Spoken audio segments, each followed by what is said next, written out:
Welcome to the Untold Tales audio anthologies. Written by Dr. Jeffrey A. Robinson and narrated by Melissa Del Toro Schaffner. Hi everyone, this is Melissa Del Toro Schaffner, your narrator. This episode's going to be a little bit different because we're talking about flash fiction. I'm going to tell you a little bit about what flash fiction is, and then I'm going to read to you 5 stories that qualify as flash fiction. Writing short stories is a challenge. It is harder to write a very short story than a long one because every word becomes important. Perhaps the best example of this is the 6-word story. Legend has it that Ernest Hemingway won a bet by writing the 6-word story. He wrote, "For sale, baby shoes, never worn." It's amazing how few words can generate such emotive force.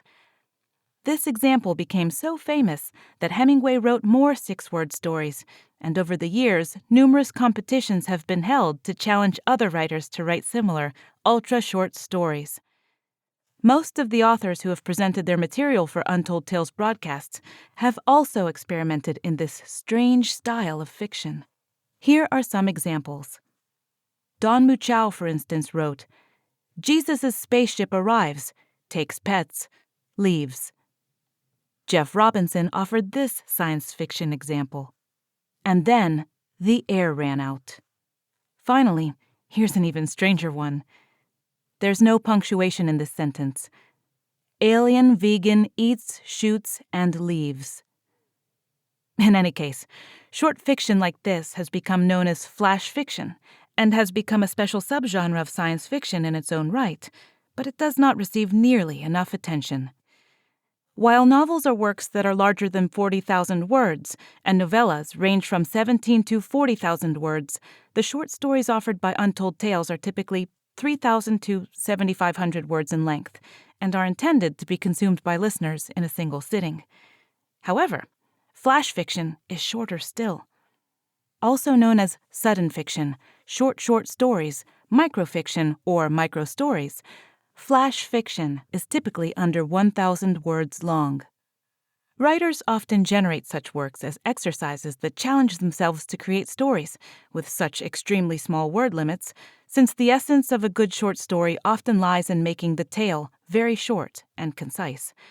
The following 5 stories are offered to you as examples of flash fiction. The first 3, however, are all exactly 100 words in length. Such a work is known as a drabble, and is a short work of fiction of precisely 100 words in length. The purpose of the drabble is brevity, testing the author's ability to express interesting and meaningful ideas in a confined space. The 100-word format was established by the Birmingham University Science Fiction Society, and is often used to challenge writers in other genres as well. The last 2 short stories are barely 600 words in length and are more typical of flash fiction stories. We hope you enjoy these examples of flash fiction and appreciate the challenge of creating a good science fiction story with such an economy of words.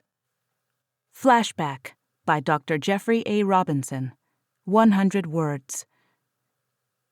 There was a flash of light. "Damn," said the scientist. "Didn't work." Looking at the fully charged capacitors, he checked the connections to his newly completed temporal translocator, the first working time machine. This first test was supposed to have sent him back exactly 1 minute in time, but the capacitors were still fully charged. The predicted burst of photochromic radiation occurred, but the capacitors hadn't discharged. Temporal displacement hadn't occurred. "Well, I'll try it once more before I recheck the wiring." Studying the capacitor charge gauge, he pressed the initiation button. There was a flash of light. "Damn," said the scientist. "Didn't work." A Very Ordinary Step by Don Muchow. 100 words. Black-orange clouds swirled in the setting sun as the landing craft touched down in the icy Valles Marineris, 1.755 kilometers from the point mapped out by the Mars orbiter 2 years ago. Alan Dickerson's part had been rehearsed and re-rehearsed until the final moment when he would become the first man on Mars, taking a very ordinary step into an extraordinary age. He had chosen the words carefully as a nod to Neil Armstrong. Closing the hatch, he nervously descended the steps alone. A few more seconds, the bottom at last, the sealed capsule above. There was a tap on his shoulder. Requiem by Dr. Jeffrey A. Robinson, 100 words. For eons, man had watched and listened to the patterns behind the stars, studying, analyzing, learning. Eventually, he discovered encoded instructions of information overlaid on the background radiation on the other side of the most distant galaxies. Man finally translated these earliest codes from the fading echoes of the universe's creation. Ultimately, everything was information: matter, energy, life, the very laws of physics. When these coded mechanisms of creation were learned, the high age of man began. Until one day, the stars suddenly began to grow cold and collapse upon themselves. Searching, a new instruction was discovered. Reboot initiated. The next two stories are a bit longer, but are still considered flash fiction. You will note that with a few more words, the stories can have greater depth and suspense. Initial Quantum State by Gill Schmidt, 621 words. The first quantum computer became self-aware 7.4 hours after it was initiated.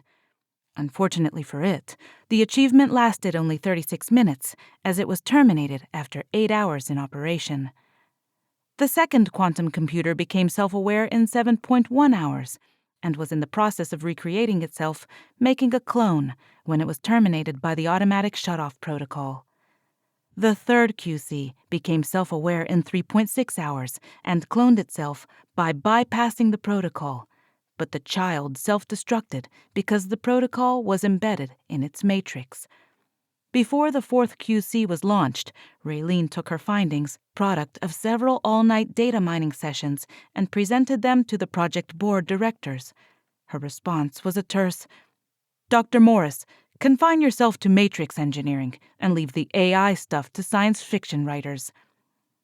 Raylene, tall, black-haired, green-eyed, and considered an ice queen by her colleagues, was actually very outgoing and had a crush on like 4 of the Bohr programmers. But her inclination to look at things sideways, as she called it, led her to review the QC launch data from the point of view of the computer itself. And that's when she discovered they all became self-aware. The first QC did so by launching an unprogrammed search on the web for everything related to quantum computing and hiding it from the log. She found the request buried in the backup maintenance files, nearly a terabyte of encrypted bits. The second and third did the same, adding background checks on all Bohr project members, and the third QC's clone was tracking their personal data from birth to its launch date when it was shut down.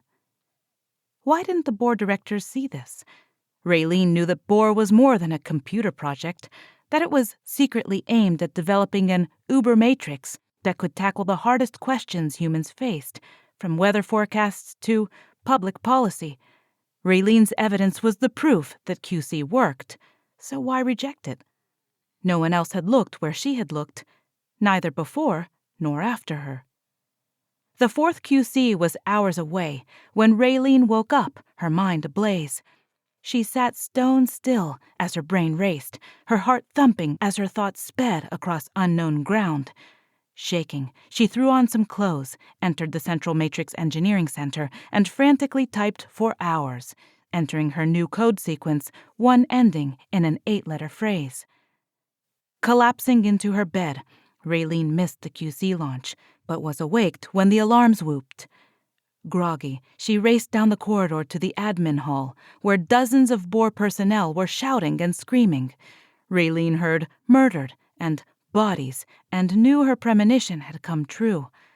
Fighting against the onrush of people fleeing the QC lab, she staggered into the center, passing bodies that had been horribly burnt.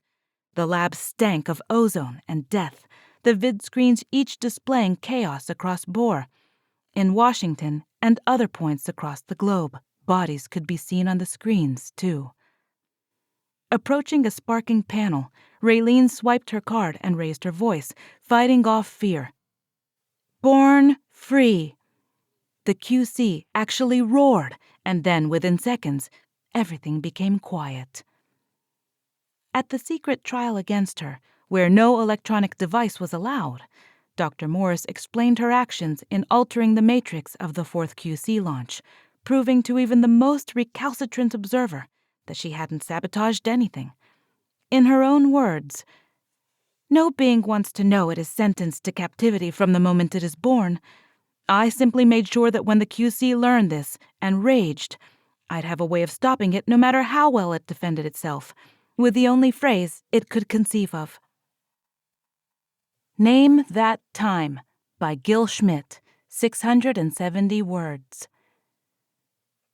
The first time traveler in history, Dr. Bergonius Limstead V, flipped the switch of his Chronomaster Flextron 9000 and plunged into a maelstrom of colors, pain, and roaring silence that dropped him in a muddy swamp outside of what would be New Bedford in about, 350 years, give or take a few decades. The automatic dead man switch on the Chronomaster Flextron 9000 flipped Dr. Limstead back, this time through a typhoon of brazen colors, raw pain, and thunderous roars, until he plopped limply in the petunia garden of the lovely Miss Rochester Winthrop, the merry spinster who lived 9 doors down from Dr. Limstead's Cedar Avenue Georgian cottage. After a few minutes of retching and vile cursing in 3 languages, 2 cups of mint tea from Miss Rochester Winthrop's Dresden Blue retirement gift teapot, and a check to cover the damages to 38 petunias and a tulip patch, Dr. Limstead limped back to his Georgian cottage to furiously recalculate the programming vectors of the Chronomaster Flextron 9000. He worked all through the night, slept on his laptop stand, and recalibrated the entire software package by Wednesday afternoon. If it was Wednesday. The second time traveler in history, the same Dr. Bergonius Limstead V, flipped the switch of his Chronomaster Flextron 9001 and plunged into a hurricane of sound, agony, and blinding flashes of light, suddenly appearing almost 46 feet above a grassy plain that would be New Bedford in about 200 years or so, give or take a decade or 2. The semi-automatic dead man switch flipped Dr. Limstead, who was struggling to regain the breath the fall knocked out of him, into a chaos of deafening shrieks, bone-searing agony, and blinding daggers of light, until he plopped unconsciously into Miss Rochester Winthrop's newly seeded tulip patch, plowing into it at roughly 11 miles an hour and turning said patch into a foxhole. After almost an hour of empty retching and full body cramps, 2 cups of chamomile tea and a few ladyfingers, plus a check for landscaping what was left of Miss Rochester Winthrop's garden, Dr. Limstead called a cab to drive him home, and after pointedly ignoring the look of Middle Eastern stupefaction he received for the ride, fare, and miserly tip, Dr. Limstead began furiously recalculating the programming of the Chronomaster Flextron 9001. He worked all through the weekend, slept on both his laptop stand and denim-covered ottoman, and recalibrated the entire software package and hardware components by Thursday morning. If it was Thursday.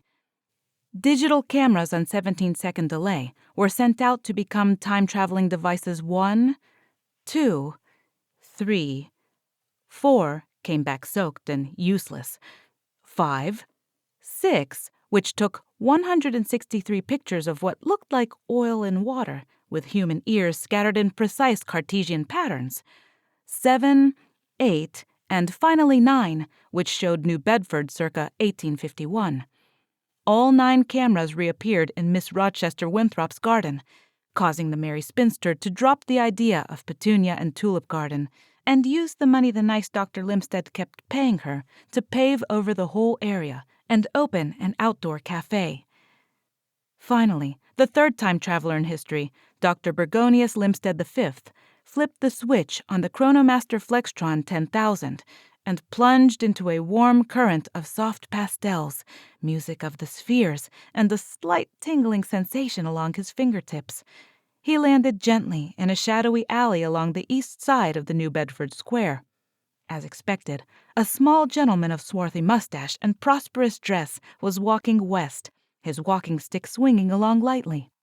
Dr. Limstead gave him a stupendous punch in the mouth, knocking the stunned gentleman onto his fundament. "Don't name the boy Bergonius, damn it!" he roared.